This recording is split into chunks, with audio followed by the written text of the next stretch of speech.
चलिए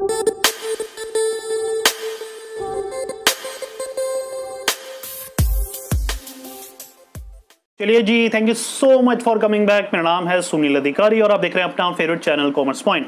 आज के वीडियो में स्ट्रेटेजिक मैनेजमेंट डिस्कस करने वाले हैं। पिछले वीडियो में हमने MBE management by exception discuss करा था। चलिए बिना टाइम वेस्ट करते हुए आज का टॉपिक है स्ट्रेटेजिक मैनेजमेंट। देखिए, स्ट्रेटेजिक मैनेजमेंट स्टार्ट करने से पहले सिंपल सा मैं इसका कॉन्सेप्ट बता देता हूँ। देखिए, स्ट्रेटेजी मतलब होता है रणनीति। रणनीति कब बनाई जाती है? नॉर्मल कोर्स ऑफ लाइफ में या नॉर्मल सिचुएशन में स्ट्रेटेजी नहीं बनाई जाती है।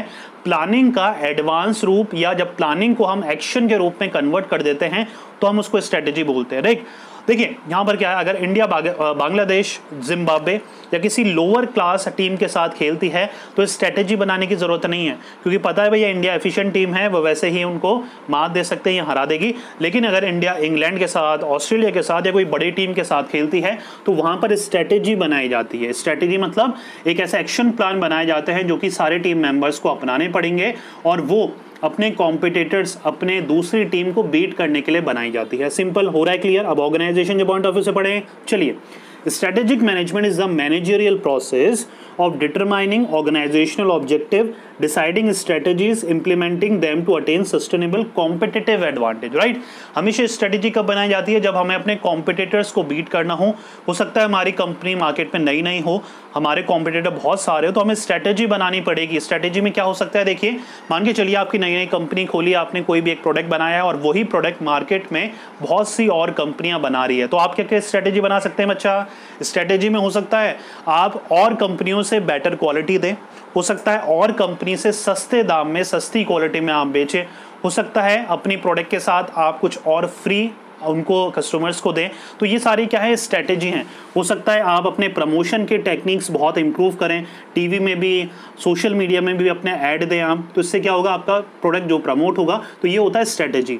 अपने प्रोडक्ट को, अपनी कंपनी को आउट परफॉर्म करने के लिए, अपने कॉम्पिटिटर्स को बीट करने के लिए हम स्ट्रेटेजी बनाते हैं, ऐसी रणनीतियाँ बनाते हैं, ऐसे प्लान्स बनाते हैं जिसके थ्रू हम अपने कॉम्पिटिटर्स को बीट कर पाएँ और मार्केट में अपना शेयर जो है, अपना जो प्रॉफिट है, रेवेन्यू है, वो बढ़ा सके। सिंपल। चलिए, फीचर्स की बात करेंगे स्ट्रेटेजिक मैनेजमेंट के। पहला है ऑर्गेनाइज्ड एंड सिस्टमैटिक मेथड। देखिए, स्ट्रेटेजी बनाना एक ऑर्गेनाइज्ड मेथड है, सिस्टमैटिक मेथड है।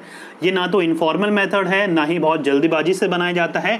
यहाँ पर हर टीम मेंबर का कमिटमेंट चाहिए, राइट? और स्ट्रेटेजी बनाने वाले इंटेलिजेंट लोग होने चाहिए और बेसिकली ये टॉप लेवल ही बनाता है। तो ये ऑर्गेनाइजिंग मतलब ऑर्गेनाइज्ड और एक सिस्टमैटिक प्रोसेस है, right? Strategy management is an organised and systematic method of managing the enterprises as it involve logical and chronological step to achieve predetermined objective, right? यहाँ पर एक प्रॉपर स्टेप्स बनाने पड़ते हैं, प्रॉपर प्रोग्राम्स बनाने पड़ते हैं, प्लान ए, प्लान बी बनाना पड़ता है। अगर प्लान ए फ्लॉप हो जाता है, नहीं चलता, तो प्लान बी कौन सा अपना सकती है कंपनी? एक प्रॉपर बैलेंस्ड स्ट्रेटेजी बनाई जाती है ताकि हम अपने कॉम्पिटिटर्स को बीट कर पाएं, राइट? कमिटमेंट ऑफ मैनेजर्स या मैनेजमेंट बोल सकते हैं इसको। देखिए, it reflect the commitment of management in terms of selection of best strategic plans and their effective implementation. बहुत ज़रूरी है कि जो टॉप लेवल है या जितने भी लेवल्स हैं ऑर्गेनाइजेशन में, सबका या सबके सजेशन, सबके बेस्ट इनपुट आएँ और उसके बेसिस पर हम स्ट्रेटजी बनाएं, राइट? देखिए, टीम में 11 जने हैं और सिर्फ कैप्टन ही रन बनाएगा या परफॉर्म करेगा तो टीम नहीं जीत पाएगी। इसलिए ईच एंड एवरी जो भी मेंबर्स हैं, जो भी टीम प्लेयर है, उससे हमें एफर्ट चाहिए, कमिटमेंट चाहिए। स्ट्रेटजी के लिए भी यही है। अगर ऑर्गेनाइजेशन इंटीग्रेटेड एफर्ट लगाएगा, मिलजुल के सब काम करेंगे, तभी स्ट्रेटजी सक्सेसफुल हो पाती है, नहीं तो बहुत मुश्किल होता है, क्योंकि स्ट्रेटजी हमें फ्लेक्सिबल बनानी पड़ती है, सिचुएशन के अकॉर्डिंग बनानी पड़ती है, प्लस फेरबदल भी टाइम टू टाइम करना पड़ता है ताकि हमारी स्ट्रेटजी कस्टमर को कैटर कर पाए, प्लस अपने कॉम्पिटिटर्स को भी बीट कर पाए, राइट? फ्यूचर ओरिएंटेड, जी हाँ, हमेशा स्ट्रेटेजी फ्यूचर के लिए बनाई जाती है, पास्ट के लिए नहीं बनाई जाती है। हमेशा प्रेजेंट में रहकर हम टूल्स एंड टेक्निक या स्ट्रेटेजी या स्वॉट एनालिसिस की मदद से फ्यूचर के लिए स्ट्रेटेजी बनाते हैं ताकि हम फ्यूचर में ज़्यादा अच्छा परफॉर्म कर पाएँ। पास्ट में हो सकता है हमारा अच्छा परफॉर्मेंस नहीं भी रहा हो, लेकिन हम कोशिश करते हैं कि फ्यूचर में हम अच्छा परफॉर्म कर पाएँ और अपने कॉम्पिटिटर्स को बीट कर पाएँ, right? Done by top level. जैसे कि मैंने आपको बताया, स्ट्रेटेजी बनाने का मेन टास्क होता है सबसे ब्रिलियंट, सबसे इंटेलिजेंट, सबसे एक्सपीरियंस लोगों के लिए, और ये लोग कहाँ बैठते हैं? हमेशा टॉप लेवल में, राइट। डायनेमिक प्रोसेस है बच्चा। डायनेमिक मतलब होता है सिचुएशन के अकॉर्डिंग हमें स्ट्रेटेजी में चेंजेस करने पड़ते हैं। कभी कभी होता है, देखिए स्पोर्ट्स का एग्जांपल इसलिए ले रहा हूँ क्योंकि आप बहुत बार स्ट्रेटेजी का जो प्रयोग है, यूज है, स्पोर्ट्स में बहुत चुनते हैं। कभी कभी क्या होता है, हम पहले से सोच के रखते हैं कि अगर कोई विकेट नहीं गिरा तो हमें ये उतरेंगे, फिर ये बैटिंग करेंगे, फिर ये बैटिंग करेंगे। कभी कभी क्या होता है, पहले ओवर में ही 3 आउट हो जाते हैं, तो हमें स्ट्रेटेजी बनानी पड़ती है अब किसको हमें भेजना है, राइट। आपको एग्जामिनेशन में भी स्ट्रेटेजी बनानी पड़ती है। मान के चलिए पहले 2 क्वेश्चनों में ही आपका 20 मिनट लग गए हैं, पहले 2 सेक्शन में ही आपके मतलब 2 घंटे आपके लग गए हैं आपके। मान के चलते हैं अगर बीएसटी की बात करें तो आपके डी सेक्शन तक आता है, ABCD। मान के चलिए आपका जो ए सेक्शन है, आपने टारगेट कर रखा था कि आपको 20 मिनट में ए सेक्शन करना है, 1 मार्क्स के जो क्वेश्चन है, वहीं पर आपको अगर 40 मिनट लग जाते हैं तो अब आपको स्ट्रेटेजी बनानी पड़ेगी कि आपका जो सेकंड सेक्शन है, बी सेक्शन है, वो आपको जल्दी करना पड़ेगा, राइट। तो यहाँ पर क्या ये डायनेमिक है, आप पहले से सब कुछ प्री प्लान्ड नहीं कर सकते कि यार ये 20 मिनट में, ये 20 मिनट में, ये 20 मिनट में, राइट। तो यहाँ पर क्या है, स्ट्रेटेजी भी डायनेमिक होनी चाहिए, सिचुएशन या फिर अपने कॉम्पिटिटर्स के पॉइंट ऑफ व्यू से। आपके कॉम्पिटिटर्स कौन हो गए? क्वेश्चंस हो गए, राइट। यहां पर ऑर्गेनाइजेशन में आपके कॉम्पिटिटर्स कौन होंगे? अदर कंपनीज होगी जो आप जैसा ही प्रोडक्ट बना रही होगी। तो आपको अपना जो प्रोडक्ट है, अपनी जो स्ट्रेटेजी है, वो डायनेमिक और फ्लेक्सिबल रखनी बहुत ज्यादा जरूरी है। डायरेक्शनल प्लानिंग, जैसे मैंने आपको शुरुआत में बताया था, प्लानिंग का ही एडवांस्ड रूप है स्ट्रेटेजी। जब भी हम जो भी हमने सोचा है, जो भी प्लान करा है, जब हमको एक्शन ओरिएंटेड स्टेप में कन्वर्ट करते हैं, इंप्लीमेंट करते हैं, प्लस कम्युनिकेट करते हैं कि हमें ये चीज़ें करनी है। प्लानिंग क्या होता है, हम ये चीज़ करेंगे। स्ट्रेटेजी क्या होता है, हमें कल से इन बंदों को ये चीज़ इस समय करनी है। That is called directional planning. जब हम इंप्लीमेंट कर देते हैं जो भी चीज़ हमने सोची है, that is called directional planning. Simple. चलिए अब बच्चा इंपॉर्टेंस देख लेते हैं स्ट्रेटेजिक मैनेजमेंट की। पहली है एंश्योर लॉन्ग टर्म सर्वाइवल। देखिए अगर आपको मार्केट में लंबे समय तक प्रॉफिट कमाना है या बने भी रहना है तो आपको स्ट्रेटेजी बनानी पड़ेगी, राइट। अगर आपको वर्ल्ड की नंबर 1 टीम बनना है तो सिर्फ आपको बांग्लादेश, जिम्बाब्वे को हराने से वर्ल्ड की नंबर 1 टीम नहीं बनोगे। आपको हर एक टीम, चाहे वो इंग्लैंड हो, ऑस्ट्रेलिया हो, न्यूजीलैंड हो, हर किसी को हराना पड़ेगा। तो अगर आपको लॉन्ग टर्म मार्केट में सर्वाइव करना है तो सिर्फ आप स्ट्रेटेजी के बेसिस पर ही मार्केट में सर्वाइव कर पाओगे, क्योंकि आप जो प्रोडक्ट बना रहे हो और वही प्रोडक्ट और भी बना रहे हैं, तो आपको कुछ ना कुछ स्ट्रेटेजी बनानी पड़ेगी, अलग करना पड़ेगा अगर आप अपने कॉम्पिटिटर से आगे बढ़ना चाहते हो। सेकेंड की बात करें, सेकेंड टिप्स की बात करें, effective and smooth running of business. अगर आप इफेक्टिवली बिना किसी रुकावट के, प्रॉब्लम के, बिना किसी तकलीफ के बिजनेस को रन करना चाहते हो लंबे समय तक, तब भी आपको स्ट्रेटेजी बनाना ज़रूरी है, क्योंकि कहीं ना कहीं आपके कॉम्पिटिटर्स आपको परेशान करेंगे। आप जैसा ही प्रोडक्ट लॉन्च करेंगे आपकी कॉपी कर लेंगे। तो आपको strategy time to time formulate करनी पड़ेगी, बनानी पड़ेगी, इंप्लीमेंट करनी पड़ेगी और चेंजेस करने पड़ेंगे, राइट। चलिए थर्ड है clarity of objective and provides motivation.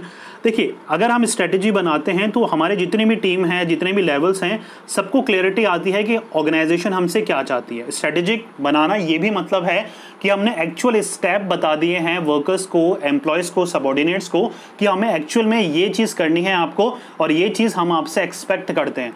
तो वर्कर्स को, सबॉर्डिनेट को, स्टाफ मेंबर को एक्चुअल में पता रहता है कि मैनेजमेंट उनसे क्या चाहता है और उनको क्या काम करना है। ये क्या करता है, ये मोटिवेट करता है। जब आपको हर दिन आके पता होगा कि भाई मुझे ये काम करना है और ये करने से मुझे ये फ़ायदा होगा, तो मोटिवेशन तो आएगा ही आएगा। सिंपल। चलिए helpful in taking best decision, बिल्कुल ठीक है, स्ट्रेटेजी के बेसिस पर ही, क्योंकि स्ट्रेटेजी बनाते वक्त हम रिसर्च करते हैं, एनालिसिस करते हैं कस्टमर की, कॉम्पिटिटर्स की, और इसके बेसिस पर जब हम रिसर्च कर लेते हैं तो अच्छा, अफेक्टिव और एक्यूरेट डिसीजन लेने के चांसेस जो हैं वो बढ़ जाते हैं, राइट। अच्छी स्ट्रेटेजी बनाने से फ़ायदा क्या होता है बच्चा, हमारी जो एक्यूरेसी है of taking the right decision वो बढ़ जाती है और हम गलत डिसीजन बहुत कम लेते हैं। जितने हो सके हम सही डिसीजन लेते हैं, सही स्ट्रेटेजी और डाटा के बेसिस पर, राइट। चलिए reduces resistance for changes. Resistance क्या होता है, जब एम्प्लॉयज़, स्टाफ या सबॉर्डिनेट चेंजेस करने से या चेंज होने से मना करें। लेकिन स्ट्रेटेजी के थ्रू क्या होता है, जब आप क्लियर कट उनको डायरेक्शन दे देंगे कि आपको ये काम करना है, मैनेजमेंट आपसे ये एक्सपेक्ट करता है और अगर आपने ये करा तो आपको ये बेनिफिट मिलने वाला है, इससे क्या होगा, लोग आपको मना नहीं करेंगे वो काम को करने के लिए, लोग रेजिस्ट नहीं करेंगे, लोग मना ही नहीं करेंगे किसी भी काम को करने से, क्योंकि उनको बताया गया है पहले ही कि ये करने से ये फ़ायदा फायदा होगा, ये ऑर्गेनाइजेशन के बेनिफिट के लिए अच्छा है, और अगर आप ये करते हैं तो आपको ये बेनिफिट होने वाला है। तो यहाँ पर क्या होता है, कंफ्यूजन, मिसअंडरस्टैंडिंग, डाउट वाली सिचुएशन क्रिएट नहीं होती है ऑर्गेनाइजेशन में। सिंपल। चलिए, इंप्रूव्स एम्प्लॉय मोटिवेशन। जैसे मैंने आपको बताया, एम्प्लॉय हमेशा ना मोटिवेट रहेगा।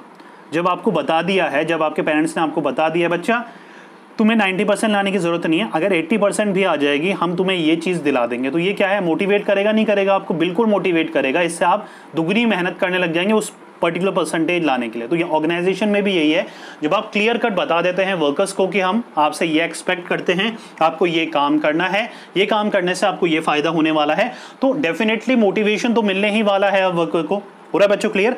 तो ये था हमारा इंपॉर्टेंस ऑफ स्ट्रेटेजिक मैनेजमेंट। जैसे कि आप जानते हैं, third chapter principle of management का लास्ट टॉपिक था हमारा, ये कंप्लीट हो चुका है। आई होप सो आपने हर एक वीडियो देखा होगा अभी तक हमारा, और फुल सिलेबस के नोट्स आपने डाउनलोड कर लिए होंगे। डिस्क्रिप्शन में लिंक है, पीडीएफ फॉर्मेट में है। Please please please 2021 board examination के लिए ये नोट्स डाउनलोड करना मत भूलिएगा। प्लस इंपॉर्टेंट क्वेश्चंस भी आपको उसी लिंक के थ्रू मिल जाएंगे, अवेलेबल हो जाएंगे, राइट। तो ये था आज का वीडियो। उम्मीद कर रहा हूँ वीडियो पसंद आया होगा। कोई वीडियो अगर इनकेस मिस हो गया है, डिस्क्रिप्शन में प्लेलिस्ट है, आप वहां से हर एक चैप्टर का, हर एक टॉपिक का वीडियो देख सकते हैं। मिलेंगे नेक्स्ट वीडियो में किसी और इंटरेस्टिंग टॉपिक के साथ। जब तक पढ़ते रहिए, मेहनत करते रहिए, क्योंकि आपका भी दिन आएगा। Thank you so much.